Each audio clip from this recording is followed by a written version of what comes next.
Hello, welcome to my channel, welcome to my new subscribers. Bienvenue à mes nouveaux abonnés, bienvenue sur ma chaîne. Je suis en train de me réchauffer les mains parce que vous savez, il fait froid en ce moment-là. Il fait froid en ce moment-là, donc je suis en train de me réchauffer les mains. Je suis en train de prendre un thé et puis me réchauffer les mains. Voilà, je suis en train de faire une pause. Oui, je suis en train de faire une pause. J'ai laissé tomber mon service. J'ai laissé tomber mon travail, j'ai laissé tomber mon service pour faire une pause. Également pour ceux qui s'imaginent, ici en France là, pour certains qui croient que moi je suis venue en France pour m'asseoir, certains là, oui, certains ici dans les administrations en France là, qui croient que elle là c'est une fille qui a quitté là au pays là pour venir, pour venir au fait ne rien faire. Non, non, non, je suis pas venue pour rien faire. Je suis venue pour me réaliser. Je suis venue pour exister dans la République française. Et là, ceux qui croient que moi je suis venue dans la République française là pour être un fantôme et puis passer à travers les murs là. Ces gens-là, je vous dis qu'ils ont perdu leur temps. Ils ont perdu leur temps. Bon ben j'ai quand même des personnes qui croient en moi.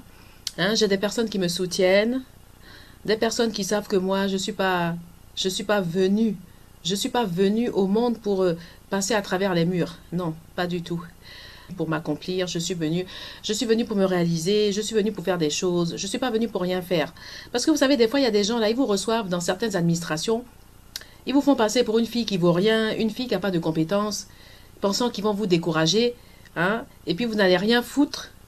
Et puis vous allez rentrer au pays. Vous allez rentrer au pays. Et puis comme ça, ils vont dire, ouais, celle-là, elle était en France, en Europe. Et puis elle n'a rien fait, quoi. Et puis elle est rentrée. Donc moi, là, je suis revenue en France. Je suis revenue en France, là, dans le pays de ma mère, là. Je ne suis pas venue pour dormir. Je ne suis pas venue pour passer à travers les murs. J'ai ma place ici en France. D'ailleurs, j'ai su le montrer moi-même. Voilà. Donc ceux qui croient que moi, je suis venue en France, là, pour rester cachée derrière les rideaux et puis passer à travers les murs et puis rien foutre, hein, et puis avancer en âge et puis rester là à dormir. Non, non, non, non. Ça, c'est pas mon destin. C'est pas la route au fait que Dieu m'a choisi.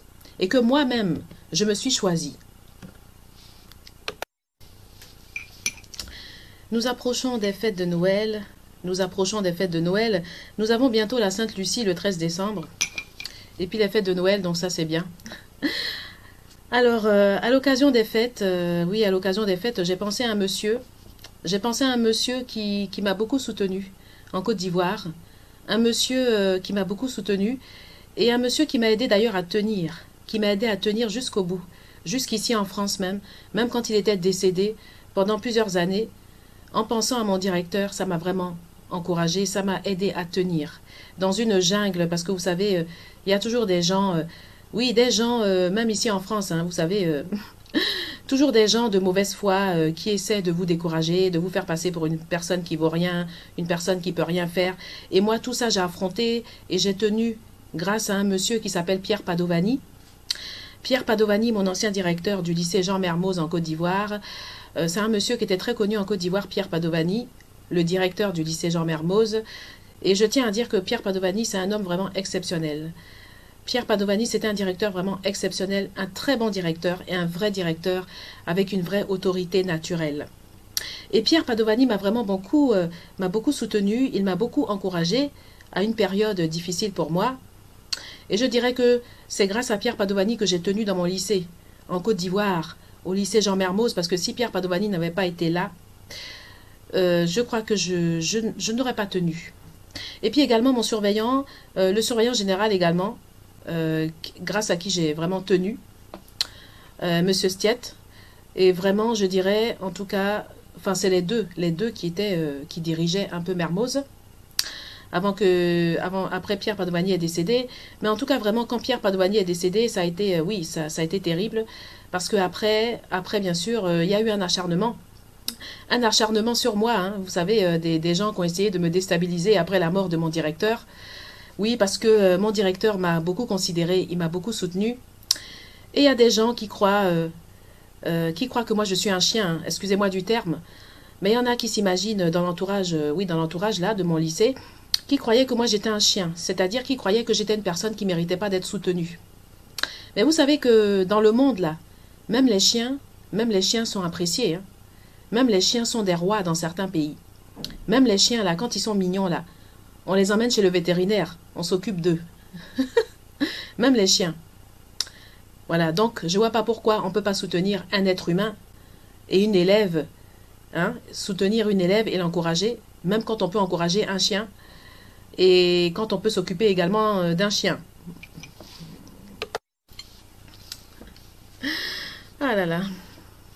Et au fait, moi ça m'a vraiment étonné. Ça m'a vraiment étonné de voir que des fois, il y a des personnes qu'on considère, ça ne dérange pas. Non, ça ne dérange pas. Et moi, parce que un simple directeur de mon lycée m'encourage, me soutient et me défend, et tout ça, on a l'impression que je ne mérite pas. Je ne mérite pas d'être défendu par mon directeur. Je ne mérite pas d'être défendu par mon directeur de lycée. Il n'a pas le droit de me soutenir, soi-disant parce que mon père est dans un parti d'opposition. Mon père n'est pas dans le parti du gouvernement en place, et donc Pierre Padovani, mon directeur, n'a pas le droit de me soutenir. Mais vous, vraiment, je sais pas, c'est vraiment, je sais pas, votre vision des choses. Après, vous savez, vous avez le droit d'avoir votre position.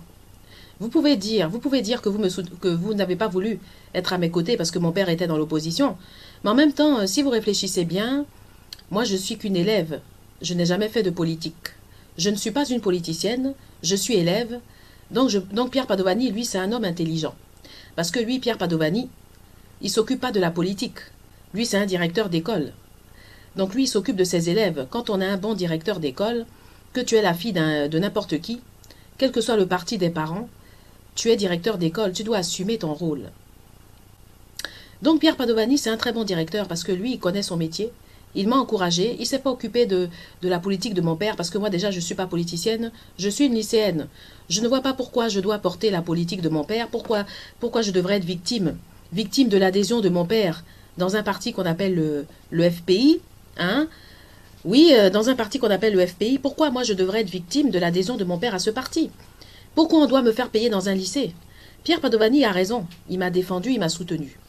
Il n'a pas marché dans votre jeu. Forcément, après sa mort, vous vous êtes acharné sur moi. Hein? Vous vous êtes acharné sur moi, mais vous savez, vous avez raté votre course. Vous avez raté votre course parce que c'est moi et Pierre Padovani, là, c'est nous qui avons gagné la course. Pierre Padovani et moi, nous avons gagné la course. Et même si Pierre Padovani est décédé, vers 1998, là, même si Pierre Padovani est décédé, j'ai continué avec son esprit. Oui, même si Pierre Padovani est décédé, j'ai continué avec son esprit. Je n'ai pas oublié Pierre Padovani. Il m'a encouragé, même après sa mort, là. J'étais encouragée. Donc j'ai continué avec son esprit.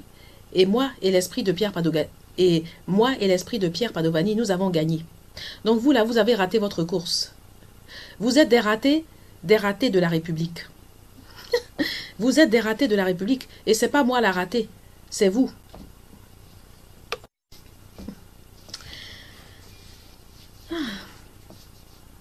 Découragement n'est pas ivoirien. Découragement n'est pas ivoirien. Découragement là, c'est pas français non plus, mais ce n'est pas ivoirien aussi. Voilà. Donc, il y a un proverbe qui dit que quand on t'enlève le dernier pain, il y a un proverbe qui dit que quand on t'enlève tout là, on veut te réduire à rien et puis on t'enlève le dernier pain là.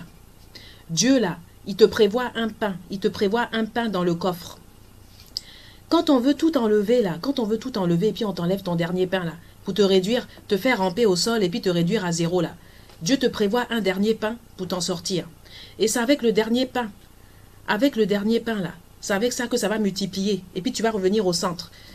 Voilà. Et puis ceux qui ont voulu te massacrer là, Ils vont savoir qu'ils ont raté leur course. Donc ça, là, moi, je vous dis, retenez ce proverbe. Le proverbe du pain. Retenez ce proverbe, le proverbe du pain. Il y a un proverbe qui dit que quand on veut te réduire à zéro, quand on veut te faire ramper au sol, te réduire à rien, Dieu te prévoit dans le coffre un dernier pain. C'est ce qu'on appelle le pain, on appelle ça le pain de secours. On appelle ça le pain de secours. Donc Dieu, là, quand on veut te mettre à zéro, là, quand on veut te massacrer, là, te mettre à zéro, t'humilier, te mettre par terre, là, Dieu te prévoit le pain de secours. Donc, Dieu te prévoit le pain de secours dans le coffre. Et quand tu attrapes le pain de secours, là, après, là, ça multiplie les pains. Et puis après, là, Dieu te remet à ta place où tu mérites. Et là, ceux qui ont voulu te réduire, là, t'emmerder, là, ils vont apprendre que Dieu t'a donné le pain de secours et que eux, là, ils ont raté leur course. Donc, le proverbe du pain de secours, là, retenez ce proverbe et puis allez raconter ça partout, spirituellement, dans tous les quartiers. Voilà, le pain de secours, c'est ça on dit la vraie signification de multiplier les pains, là, c'est quand on veut tout, on veut te mettre à zéro, là. Il y a un dernier pain qui reste là, et puis c'est ce pain-là qui va multiplier, et puis Dieu va te remettre à ta place avec ça. Et les gens, là, les gens qui ont voulu te faire ramper, là, eux, là, ils vont savoir qu'ils ont raté. Ils ont raté leur course. Et puis gratuitement, hein, gratuitement, tu n'as rien fait, tu leur as rien fait, tu n'as rien fait. Au fait, c'est gratuit. C'est gratuit. Tout ça te faire payer parce qu'il y a quelqu'un qui t'a soutenu. Il y a quelqu'un qui t'a un peu défendu. On dirait que toi, là, tu n'es pas un être humain, quoi. Tu n'es pas un être humain, tu mérites pas. Tu mérites pas d'être défendu, tu mérites pas d'être soutenu. À l'heure où il y a même des chiens, là, hein, il y a même des chiens qu'on les ramasse dans la rue, on les envoie chez le vétérinaire et puis on les aide, là.